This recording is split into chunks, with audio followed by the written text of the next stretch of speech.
वक्त की रफ्तार। तुम सब कितना क्या क्या काम करते हो सारा दिन। ये तो कुछ भी नहीं है बा। This is just part of my duties.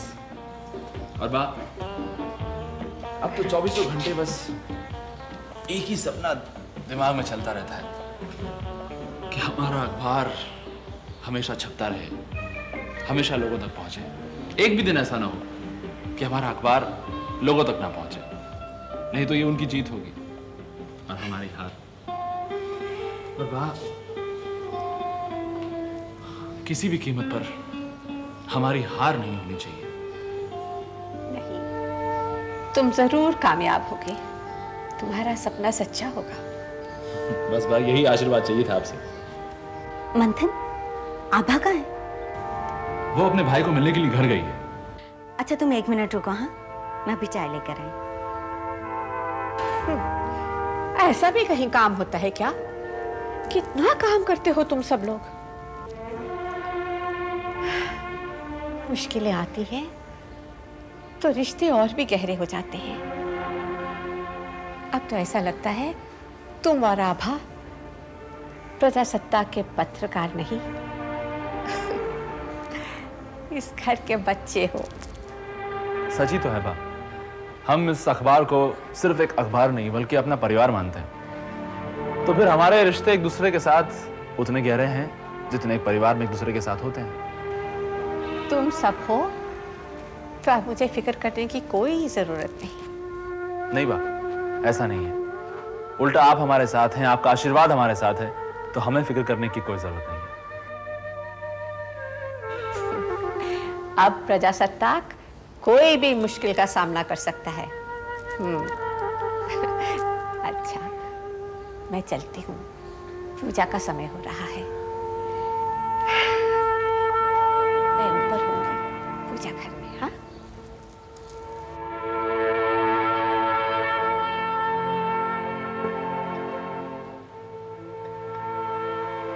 मंथन, थैंक यू।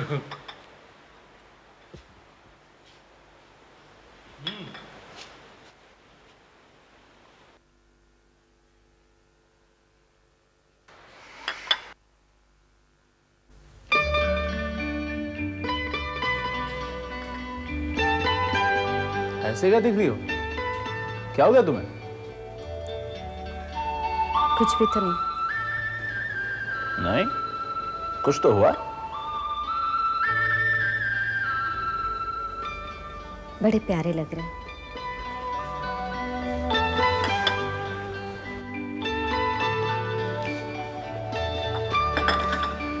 चल भाई, मैं चलता हूँ।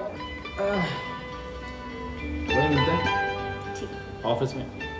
हैं? तुम चलो, मैं भी आगे आती हूँ। छेती आना भाई।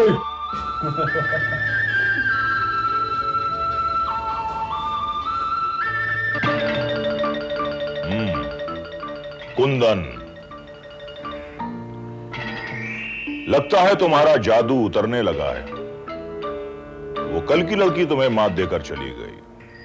ऐसा कुछ नहीं होगा दिव्या भैया, हमने चाल तो कुछ ऐसी चली थी, पर क्या हुआ तुम्हारी उस चाल का? हा? वो लड़की तो तुमसे ज्यादा होशियार निकली। दिव्या भैया, लगता है उन्हें हमारी चाल का कुछ पहले से पता चल गया था।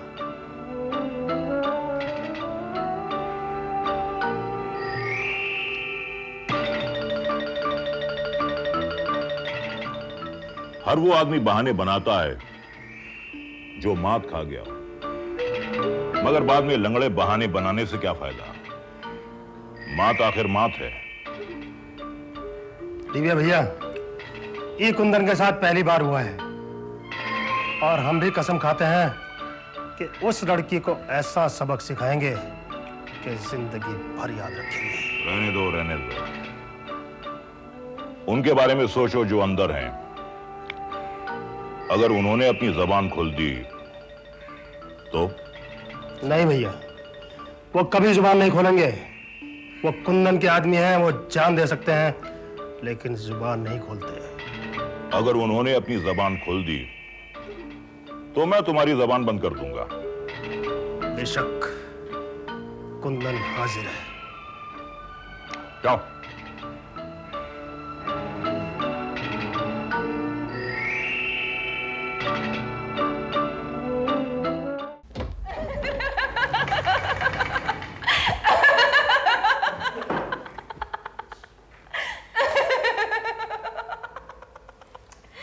आभा, आभा प्लीज, तुम्हारा हंसकर हो गया हो तो बताओ ना आगे क्या हुआ।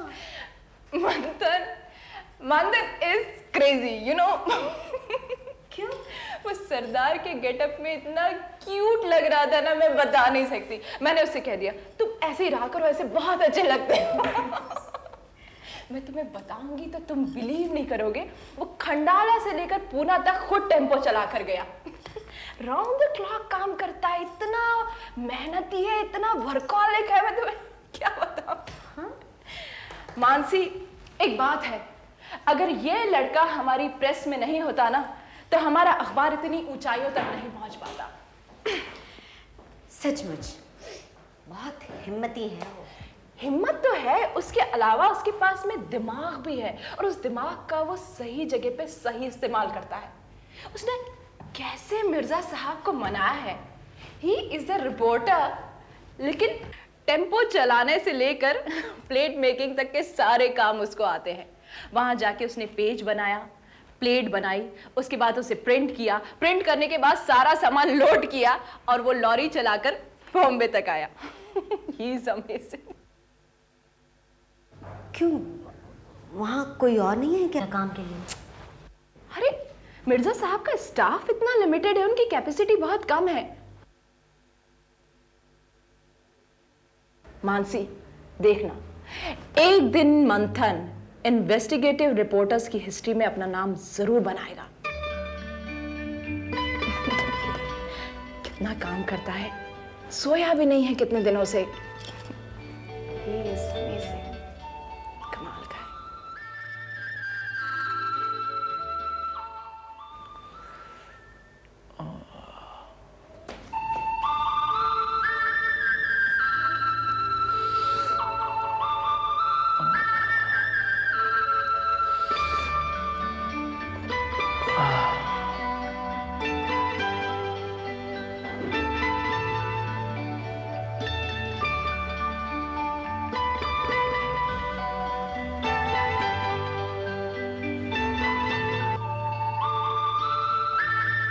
अरे मानसी, तुम कब आई?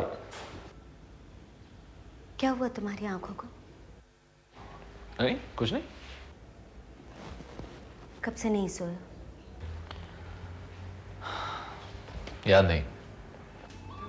मंथन, तुम कितनी तकलीफ सहते हो। अरे तकलीफ नहीं भाई, ये तो मेरा काम है। It's my duty. कहाँ, पूना जा रहे हो? हाँ। मंथन, पता नहीं क्यों कभी कभी तुम्हारे लिए बहुत चिंता होती है। क्यों? पता नहीं, जब तुम्हारा ख्याल आता है तो पहले तो बहुत गर्व होता है। तुम्हारी साहस, तुम्हारी हिम्मत, तुम्हारी लगन, सब पर बहुत नाज होता है। लेकिन फिर पता नहीं क्यों बहुत चिंता होती है। तुम अपने प्लान्स को सक्सेसफुल करने के लिए अपनी जान पर खेल जाते हो।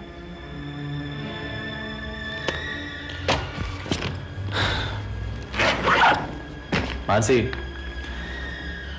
मैं एक पत्रकार हूं और पत्रकार को सच्चाई के लिए लड़ना पड़ता है, उसे जागकर समाज पर पहरा देना पड़ता है।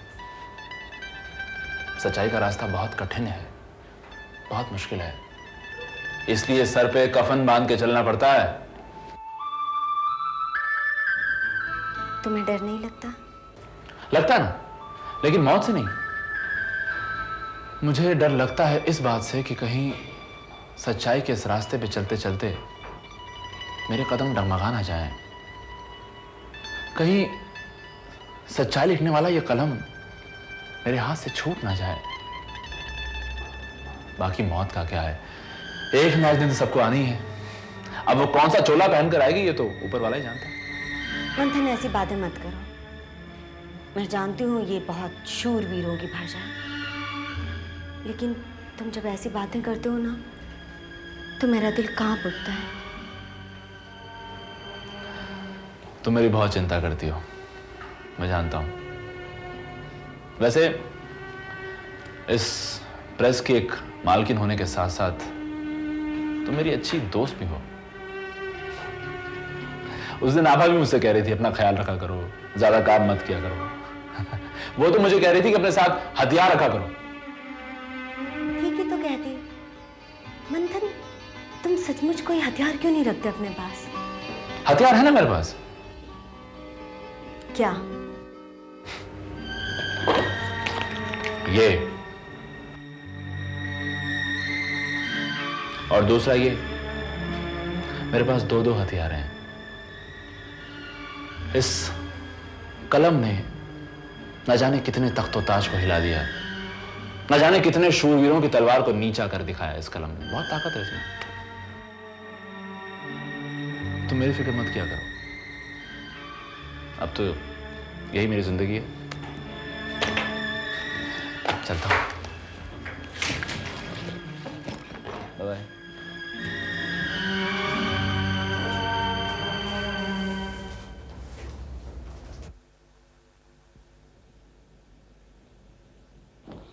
अस्सलाम वालेकुम मिर्जा साहब। वालेकुम अस्सलाम मंथन मियाँ, आओ आओ। कैसा रहा सफर? बस जी वैसा ही जैसा हमेशा रहता है। बहुत भाग दौड़ कर रहे हो मियाँ। करनी ही पड़ेगी मिर्जा साहब, वक्त ही ऐसा आन पड़ा है। हाँ भाई, तुम्हें देखता हूँ तो विजय राज के पिता की याद आती है। वो भी तुम्हारी तरह बहुत भाग दौड़ किया करता था। खैर, विजय राज कैसा है? ठीक है। क्या कर रहा है वो? आजकल एक टॉपिक पे काम कर रहे हैं।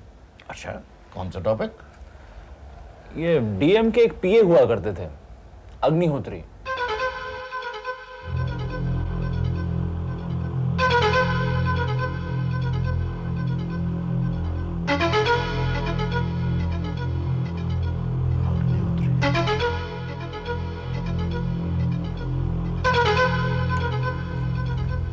आप उन्हें जानते हैं?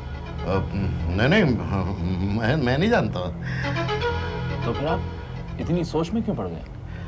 दरअसल तुम्हें देखता हूँ ना तो एक खास आदमी की याद अक्सर आती है। बहुत ही दिलेर पत्रकार था वो। कौन? उसका नाम था देवव्रत। हाँ, मैंने भी उनके बारे में बहुत सुना है। उनसे मिलने की बहुत इच्छा होती है, लेकिन काफी सालों से उनके बारे में कुछ सुना भी नहीं। आजकल कहाँ है वो, आप जानते हैं? भाई वो कहाँ है ये तो मैं नहीं जानता। हाँ, अगर उसकी शक्ल देखना चाहते हो तो उस तस्वीर में देख लो।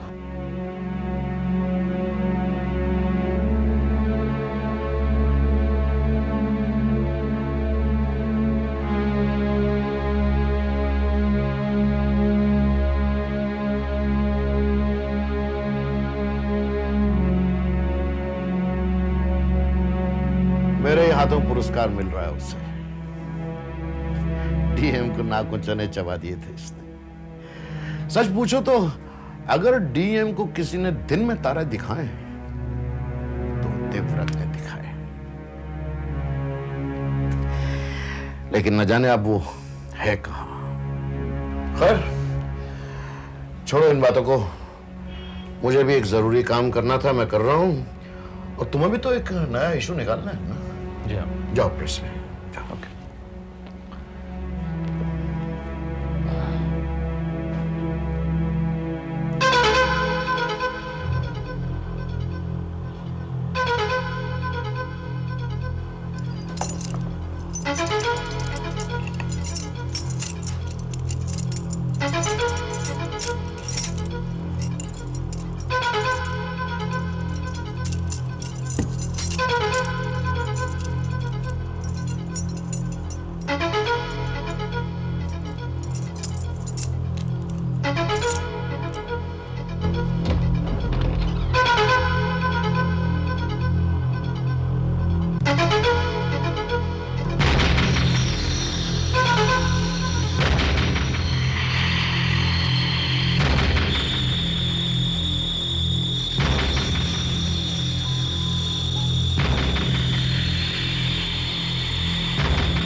देवव्रत, विजयराज अग्निहोत्री के केस की छानबीन कर रहा है और मुझे यकीन है वो इस केस की जड़ों तक जरूर पहुंचेगा। अब वक्त आ गया है जब उन्हें तुम्हारी और तुम्हें उनकी मदद की जरूरत पड़ेगी, क्योंकि तुम दोनों की मंजिल एक है, तुम दोनों का मकसद एक है। एक दिन के इंतजार में मैंने न जाने कितने दिन और कितनी रातें इस तहखाने में गुजारी है। लेकिन अब तुम्हें बाकी जिंदगी अंधेरों में नहीं गुजारनी पड़ेगी। मैं तो हमेशा से तुम्हारे साथ था ही, लेकिन अब प्रजासत्ताक भी तुम्हारे साथ होगा। तुम अपना सारा काम प्लान के मुताबिक कर सकोगे, और वो भी अंधेरे में रह के नहीं, खुली रोशनी में। मिर्जा साहब, समझ में नहीं आता आपका शुक्रिया किस तरह से अदा कर सकूं। जो चीज समझ में नहीं आती उसे करते क्यों? मत करो, मुझे उसकी जरूरत नहीं है। यह आपका बड़प्पन है। फिर भी मिर्जा साहब, मुझे मालूम है आपका शुक्रिया अदा करके मैं आपका कर्ज लौटा नहीं सकता। मुझे ऐसी बातें और नहीं सुननी है, क्योंकि जो कुछ मैंने किया वो कोई एहसान नहीं था, वो तो मेरा फर्ज था। फर्ज को तो आजकल कौन समझता है मिर्जा साहब। मिर्जा साहब, आपने अपनी जिंदगी को खतरे में डालकर मुझे पनाह क्यों दी? क्योंकि तुम्हें देखते ही मैं समझ गया था कि तुम जिंदगी से हार चुके हो, और तुम्हारे अंदर के जुनून को ठंडा होते मैं देख नहीं सकता था। मैं जानता था यह सिर्फ वक्त का तकाजा है, क्योंकि लोहा आखिर लोहा होता है। और मैं यह भी जानता था कि एक दिन तुम अपनी मायूसी से उभर कर जिंदगी में लौट आओगे, और उस दिन इस देश को अपना सिपाही वापस मिल जाएगा। सचमुच आपने मेरी अंदर की चिंगारी को जलाए रखा। यह मेरा पुनर्जन्म है, और उसके दाता हैं आप। कैसी बातें कर रहे हो? मैंने तुम्हें अपने घर में पनाह दी, छुपाया, क्योंकि मैं जानता था कि तुम एक भगोड़े की तरह अपनी जान बचाकर भाग नहीं रहे, बल्कि तुम्हारे सितारे गर्दिश में चल रहे हैं। देवव्रत, बड़ा बड़े योद्धाओं को जीत के लिए पीछे हटना पड़ा। ये तो लड़ाई का नियम है, लेकिन हमारा समाज तुम जैसे जागृत पत्रकारों से हाथ धो बैठे, ये मैं नहीं होने दूंगा।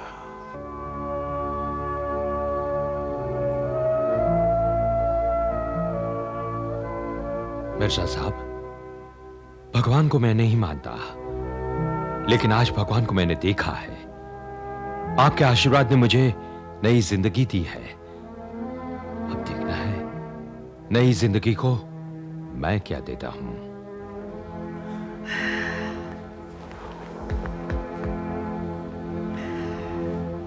जाओ देवव्रत, उजाले की ओर जाओ।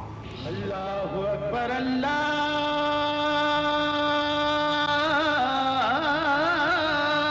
अकबर, अल्लाहु अकबर, अल्लाह